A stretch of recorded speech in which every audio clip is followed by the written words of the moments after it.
សូមជូនបទព្រះគុណអស្ចារ្យលេខ97ទំនុកដំកើង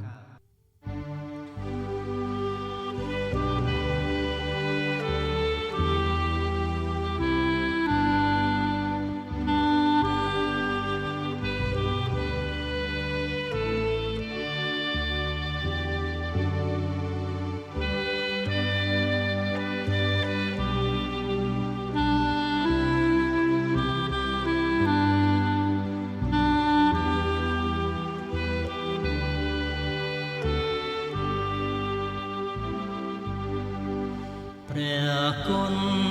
អស្ចារ្យជាសាពីរោដែលប្រមនុយ៉ាងដូចខ្ញុំពីដើមបាត់បង់តែទ្រង់សង្គ្រោះក៏ខ្វាក់តែទ្រង់អប់រំព្រះគុណបង្រៀនឲ្យកោតខ្លាចព្រះក៏បានកុំចាត់ភ័យទៅព្រះគុណដែលទ្រង់ផ្ដល់មកបានឈ្នះ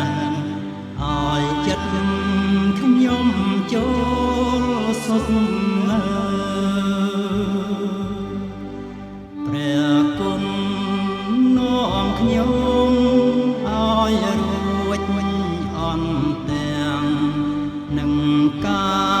លបួងលួងជាច្រើនមានតែព្រះគុណដែលនាំនំចាំខាងមុខនឹងប្រោះតនថាព្រះយេ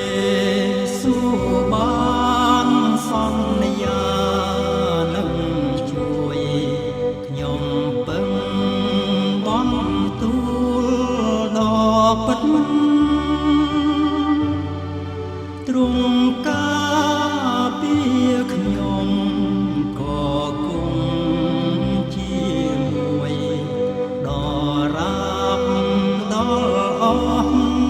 ជីវិតកាលណារូបសាច់នេះខូចអស់ទៅជីវិតនៃខ្ញុំត្រូវផុត